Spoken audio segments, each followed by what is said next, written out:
wealthy family, and welcome to today's Mindset Monday. Thank you so much for coming and sharing some time with me. I love and appreciate you all. So, today's Mindset Monday, we are going to talk about racism. Yes, racism. Something that you may or may not have experienced in your life, but it does affect us all.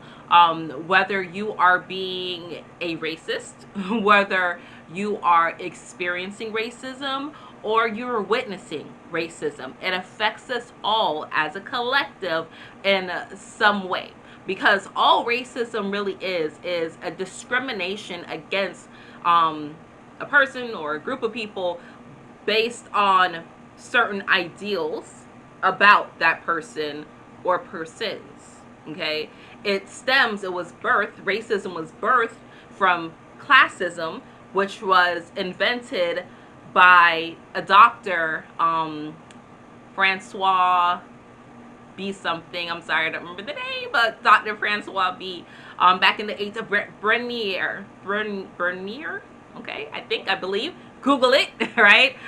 In the 18th century, just because through his very narrow travels, he now said, "Oh, people should be separated by this, right?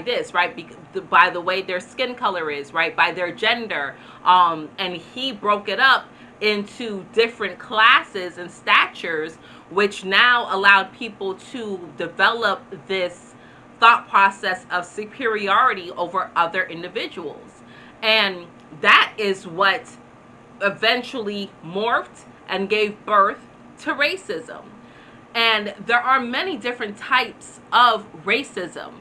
Anybody can be racist. Yes, black people, we can be racist too. Okay? Hence the I don't trust them crackers over there, right? Or I'm not working with them because, you can't trust them people. You can't trust them Caucasians, right? But if you knew your history, or if you knew the stories, rather, I should say, not your history, if you knew the stories of our ancestors and how things were migrated and how things were developed in times where we were being very discriminated against by the color of your skin, everybody had to come together. How it got eradicated and overturned, and how a lot of people were able to seek freedom or asylum, is because everyone came together despite their class or their race. Okay? So that's why we go by never judge a book by its cover. You have to judge everyone individually. However, with racism, this is something that I personally I've never experienced it in America. I'm sorry. When I was a teen or a preteen, I think I was 12, and I visited Europe, that was my first instance of racism. That whole summer, I saw it everywhere. Those white people over there, no disrespect to y'all, but y'all were on a whole nother one. Okay, while I was over there for that summer. And as a young child, I was still coming into certain knowledge of how things worked, and I was still processing it as I got older, and I saw my eyes were opened up a little bit wider, because I was, sheltered. I was raised as a Jehovah's Witness by a single mother, Jamaican mother at that. So her ideals and certain things that were going on in this world and how she raised us was based on a whole different paradigm. Okay, the traumas passed on from her ancestors were not the same traumas that would have been passed down from someone that was American, right?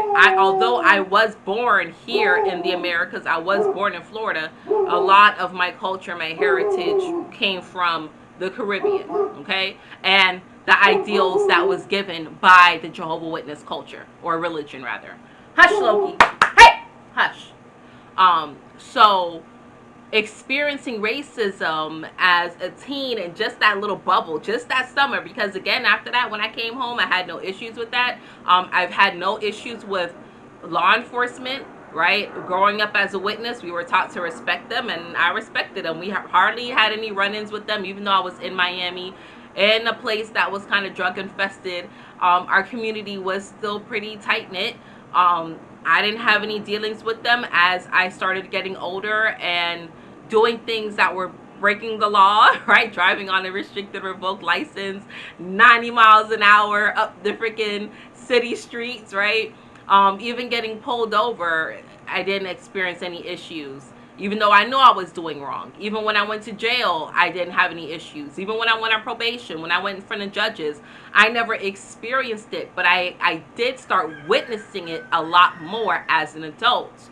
So now at this point in time, when we are shifting into a different paradigm, but a lot of people are still holding on to that trauma, I just wanted to share what Spirit has given me, so we all can move on and evolve and grow and get to a space where we now see things in a different light, because we are not our ancestors. We hold some of that trauma and we share some of that trauma with them, but it's up to us to transmute it, because we're coming from a different space. We are more enlightened, and knowing the history, knowing where certain things are developed and created from, it allows us now to take that information and say, okay, enough is enough, right?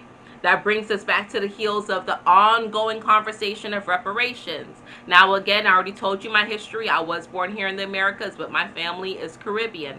But don't get it twisted. Jamaica did have a very prominent role in the human trafficking slave trade. Okay? Don't think those ships were just going from one continent to another with no stops in between. There was some stops in Jamaica. Okay? So, with the talk of reparations circling around in the air, it's bringing back up the eras of trauma, and people feeling like we're not getting recognized or getting our just due, and we should have this and we should have that. And I'm not against those things. Of course, get what is owed. You know, our community, our collective should get what is owed to help process the healing. But if you don't understand, overstand, and comprehend everything that goes along with it, then you'll never quite be satisfied. So, dealing with racism, whether it's systematic racism, progressive racism, reverse racism, whatever you want to call it, dealing with racism, that's just a thought process that the collective has agreed, hey, it happens. But if the collective decides, no more, there is no more I am better than you or you are better than me, we're all mixing anyway. Once upon a time, it used to be very unacceptable for the different races or the different hues of humankind to mingle and mix. And once you had a drop of dark and melanin, you are now considered a melanated being, or black, for lack of a better term. But we're moving away from that negative connotation. Not to say that being black is something negative, because all things stem from blackness. However, for this conversation, the negative connotation of black, of, oh, once you have a drop of blackness in you, you are that. That ideal within itself is now being erased and eradicated, because these other cultures, these other classes are realizing, holy shit, it's getting hotter and we gotta adapt. We know the stories. We know what is true. We know what we contributed and what these other classes of races contributed. We know who really built those building structures in Kemet, also known as Egypt. We know who were originally here, what are underneath these mounds, what are underneath the waters. They know. Not everyone else may be aware, but these individuals that have assumed power, who allow the ideas of classism and racism to develop, they know the truth. And that's why they like to keep you distracted, so you don't ask too many questions, so you don't dig too deep into the truth. And why they like to circulate certain things, certain stories, and they like to keep certain paradigms and storylines in rotation all the time, to keep everyone divided. Because a lot of people already clicked off this video. I know it. They're like, oh, she Jamaican, I don't want to hear her shit. Oh, she said we don't deserve reparations, I don't want to hear her shit. But we have to remove ourselves out of the emotional body Get out of the emotional body and stop reliving the traumas of our ancestors and start using the knowledge that we have now, the power that we have now today to get our get back. Get what is deserving of today. Create your own reparations. Demand your own change. Say there are no more classes. There is no more racism. No one has no more power over anyone else.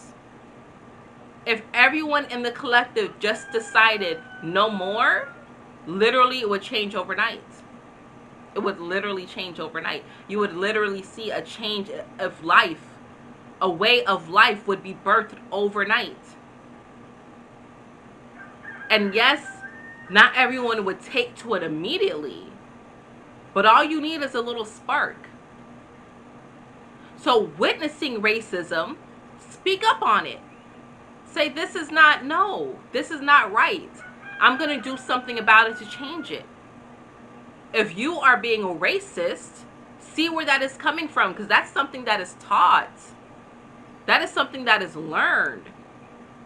And you can have pride in yourself. You can have black power and black pride. You can have white pride. You can have Spanish pride. Of course, be proud of who you are. Be proud of your heritage. Be proud of your lineage and your bloodline. You know, we made it through this shit.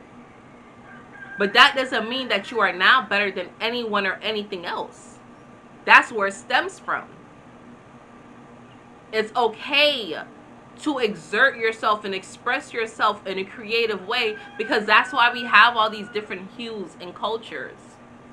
But not be separated to a space where it's now you're beneath me.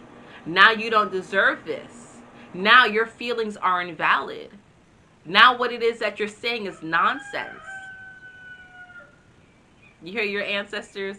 Now that I'm AC cut off. You hear the roosters crowing? That's your ancestors saying, yes, preach. Because they too want to be relieved of this trauma. So dealing with racism is a matter of mindset. If you don't agree that you are less than someone else, then you will never attract that experience. Like myself. I walk into the room and they know a real G is walking in that mud. They know. And it doesn't matter if I'm down to the nines or if I'm just on my ones and twos. It doesn't matter, because my energy perceives me. My energy precedes me. You feel me before you see me. And that mentality, if you embody it, it will eradicate anything else. Because the racism and the socialism that was created by this French doctor in the 1800s, what an outdated principle. By Dr. Francois B. I think it's Bernier. This ideal created by him came from his very narrow mind. And if we decide, no, we're going to be expansive, now we can start to see the difference and start to affect change. It's 2024. It's time to stop repeating the same shit from eons ago. Okay? So that is that. That's all that I have for you today, wealthy family. I love you all. I appreciate you all. Stop waiting for somebody to come save you and start making a decision to go out and do your best and make those decisions for yourself now, today. And until we connect again, stay alert, stay aware, and live in love.